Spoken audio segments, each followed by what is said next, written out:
President, because of raging fires, my home state of Oregon, many communities in my home state have been reduced to ashes. A number of others are experiencing what is known as the icebox effect, where in effect smoke blocks out the sun and it gets quite cool. Virtually all of Oregon is now choking on smoke. That's whether you're inside or outside at this point. Countless thousands of Oregonians are under evacuation orders. Many are quite literally fleeing for their lives and abandoning their homes as the flames approach. When I was home this weekend, I initially thought that a number of my communities had been hit by a wrecking ball. That, Mr. President, really understates the situation, because usually when you get hit by a wrecking ball, there's a little bit left. It's not just ashes. Now, thousands of people in my state have lost their homes. They've lost their businesses. They've lost lifelong memories. We brought a picture to a family of a loved one that they cherished, and it just struck me that it's those kinds of memories and losing them that are as painful in many instances as losing houses and businesses and the like. The death toll has been rising. Others are still missing and unaccounted for. Amid all the panic and loss, one of the aspects that left me as I came back to Washington with a bit of hope is we lost so much, but we didn't lose our spirit. We didn't lose what we call the Oregon way. Neighbor helping neighbor, volunteers helping evacuees get food and water and shelter. Everybody steps up when the crisis arrives. Nobody cares a whit about anybody's politics.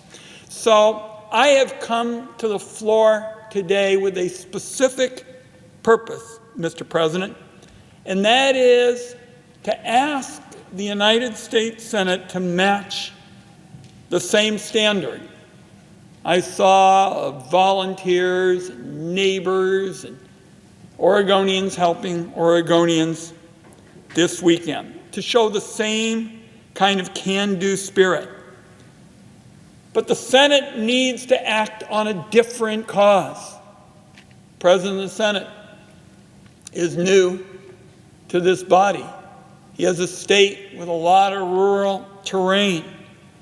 And I'm going to be asking him and every member of the Senate, all 100 of us, to say, let us make today the day when the Senate chose to finally get serious about the cause of fire prevention that has harmed so many these last few weeks. Let's make this the day when the Senate chose to take a dilapidated and out-of-date fire policy and replace it with a modern strategy for the real on-the-ground conditions that have caused fires to magnify the pain that is being felt by millions today. And the reason I'm making this request of the Senate, that the Senate replace the way forest policy has been made in the past, is that those past processes, and as my colleague already knows, since he has been here now, the Senate moves often with glacially slow Senate processes. And those processes are now being totally overwhelmed by the massive infernos that are blanketing our communities and blanketing the West with smoke that is literally up to our eyeballs. President of the Senate is a tall fella. I'm 6'4". That's what I felt this weekend. I and everybody else had smoke up to our eyeballs. And the process the Senate has for dealing with these new kind of forest calamities, and there's no other way to describe it, those old procedures lack the urgency, lack the speed, lack, frankly, the resolute discipline for the incredibly big job that needs to be done and done quickly. So today, I want to begin by offering three policies that I believe could be supported by every senator, Democrats and Republicans, and they're built around what I saw over the last few days. The first is the Congress should pass a 21st century Civilian Conservation Corps Act. And I've actually seen press in Missouri actually calling for this kind of approach, where young people are involved, securing jobs where they pay a living wage, and they can go in and shore up these communities threatened by fire. And I want to emphasize, Mr. President, that having served on the Energy Committee now for several years, having authored the two major bills in the forestry area, the bill with Senator Crapo, so we no longer waste so much money in budgeting for fire. It brought about the end of fire borrowing, so the big fires get taken care of from the disaster fund. Don't shortchange prevention. And then secure rural schools, which I think is also a policy that benefits people all over the country in rural, forested areas. And we need to have these young people come up with all kinds of new policies to really ensure that added measure of safety. And I'll just offer the first. All over America, there are millions of acres of overstocked timber stands. They're hazardous fuels. And it is urgent that we go in there and we can use these hardworking young people to clean out those overstocked stands and reduce the risk of fire. Fire is inevitable. I know of no bill, none, that can abolish fire. The question is, can we take concrete steps to reduce the suffering and the damage of these big fires? I just gave one example of what the 21st century Civilian Conservation Corps could do.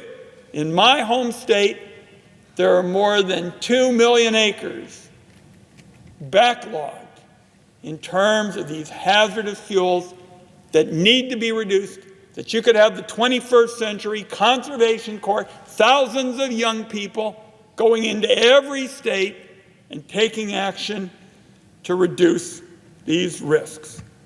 A lot of other things that could be done by the 21st century Conservation Corps. I learned this weekend we're going to need to deploy new cell phone connectivity, because a lot of people have lost those connections.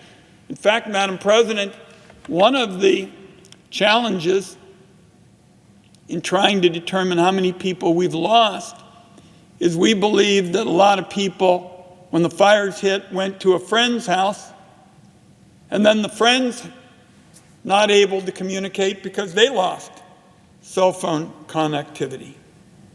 So having young people work on communications, having them clean out hazardous fuels, having them work on stabilizing soils to prevent massive flooding, because make no mistake about it, Madam President, all over the West, in Oregon, Washington, and California, we are going to need those soil stabilization projects to prevent massive flooding this spring.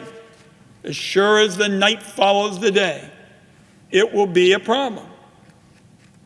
Using the 21st Century Civilian Conservation Corps can deploy folks into the forest and into our wildland, urban areas where there's a connection, an interface, because we got a lot of fires in those areas.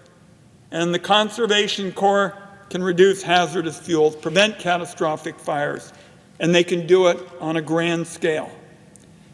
And an ideal part of it, one of the reasons I think this will appeal to Democrats and Republicans, is there doesn't have to be a fight over carrying out our country's environmental laws.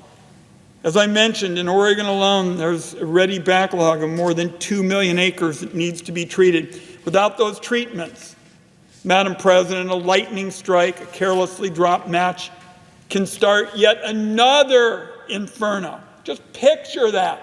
After everything that we've had over the last few days, you've got all these hazardous fuels built up, and you have a lightning strike or a carelessly dropped match, and all of a sudden, you've ripped through thousands of other acres in the blink of an eye. Oregon's forests, the forests of the West, badly need this care and investment. It would really be an updated version of one of the most popular programs the government has ever pursued. Came out of the New Deal. And it'd be a huge economic boost to rural communities. I see the President of the Senate from Iowa, rural communities that feel like government's left them behind. So that's my first proposal, Madam President, the first of 3 that I believe can help us not only come together as a Senate to reduce the devastating toll of these fires that are not your grandfather's fires. They're bigger and they're hotter and they're more powerful. We can do it together. The second area that I want to see the Senate focus on is addressing the fires means a lot more than spending all your money on just putting big fires out. Forest science has shown that wildfires are a part of the natural life cycle of certain parts of the nation. If all you do is focus on putting out fires all the time, you disrupt the cycle, and that can lead to bigger fires down the road.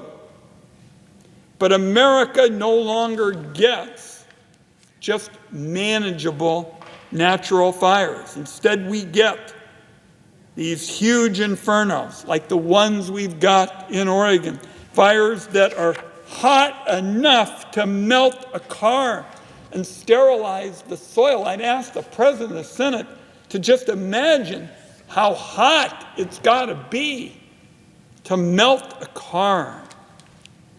So there is a need for another tool to help reduce the devastating effect of these great fires.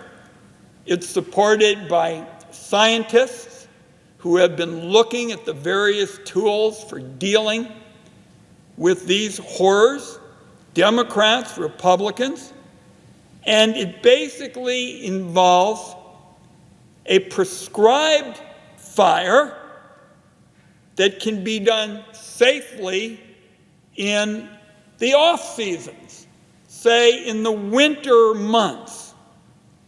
During those months, there's less risk of spread. You can limit the smoke. Civilian Conservation Corps workers working with the scientists at the U.S. Forest Service, the Bureau of Land Management, the Oregon Department of Forestry, and our counties can target carefully these prescribed fires during the off-season and help prevent catastrophic fires in the summer and the fall by using the concept to clean out the dead and dying undergrowth. Here's the essence of my second proposition, Madam President. If you use prescribed fire to burn a little when it's safe in the off-season, you can save a whole lot later on by preventing catastrophe during those hotter months of summer and fall. I've got a bill that I've been developing with the Energy and Natural Resources Committee. I'd say to colleagues, this approach, like the 21st Century Conservation Corps, will be ready for co-sponsors later this week, and I'm going to be going to all of my colleagues to ask for support for this second common sense approach to catastrophe avoidance. The third proposal brings it all together. The Congress must finally kick its aversion to making long-term budget investments in treatment and fire prevention. Managing our forests requires an investment that we essentially look to beyond the next 36 hours. Managing our forests for wildfire resilience needs to be approached as a longer-term proposition, one that can make our communities safer while generating jobs, timber for mills, improving recreation opportunities. And yet this has been an investment the Senate has been unwilling to spend. Clearly, not enough has been done to deal with fire prevention. And the fact that the Congress has constantly been shorting fire prevention is contributing to what is being seen in Oregon and throughout the West right now. Shorting fire prevention is the wrong way to go. And this item number 3 is literally a matter of life and death. Somehow this Senate can produce hundreds of billions of dollars for tax breaks for special interests. There are outrageous, indefensible subsidies for fossil fuels that compound the climate crisis. Now, Senator Crapo and I, my colleague who sits just a few seats away, Republican of Idaho, worked for years in a bipartisan way to end what's called fire borrowing. This is actually the first year when our bill has gone into effect. It got to the point where we needed over 300 citizens groups to pass this bill because so often the big fires were fought with prevention money. It was borrowed from the prevention accounts, and then the fire just got worse. So what Senator Crapo and I said, that is foolish even by Washington, D.C. standards. And we were able to get a special fund created where the big fires would be fought from the disaster fund. But still, even with the beginning that Senator Crapo and I have made on a bipartisan basis, the budget for fire preparedness and prevention is still so woefully short. More has to be done to limit the damage from staggeringly powerful forest fires, and one of the best ways to do it is to start building up that prevention fund that Senator Crapo and I started here in the United States Senate. We've laid the foundation, but it's clearly not enough. I checked actually a couple of days ago. There's $3 billion that is now in the fund for fire suppression. We're sure going to need that because we have scores of fires still burning in Oregon.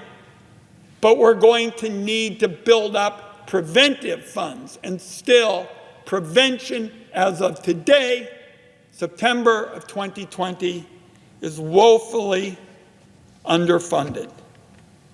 The Forest Service has the technical tools it needs to improve forest health, to reduce the risk of fire. But as I've mentioned, the 2 million acre backlog just in Oregon, multiply that all over the West, all over the country where there are forests that are under the jurisdiction of the federal government, and it's pretty clear. America has got to decide it is urgent business to build up the budget for fire prevention. By allowing the fire prevention backlog I've described to build, the Congress is just racking up more debt, dangerous debt. And the devastation and the smoke in Oregon and across the West today is the debt coming due. For those of us in the West who fear it's going to be impossible to pay the enormous bill that we've been handed through a combination of lousy forestry science and a disinterest in real policies that reduce climate change, we know the job is going to be hard, but we can and must do it by coming together like I saw Oregonians do just this last weekend. Now, before I wrap up, I just want to mention there's sure been some misguided priorities on all sides of the political spectrum. On one side, some in the timber industry have skipped past active management to pursue the golden calf of eliminating environmental laws. On the other side, misguided non-management priorities beat back every attempt to manage our forests based on science. Now, add to that ridiculous new lies and delusions you're seeing online about the causes of these fires, and you have a recipe for distraction from how the Senate must move forward. Just today, visiting California, the president was asked about climate change and fires, and he said, "No problem." The president said, and I quote, "It'll start getting cooler." And then he blamed, and I quote, "explosive trees."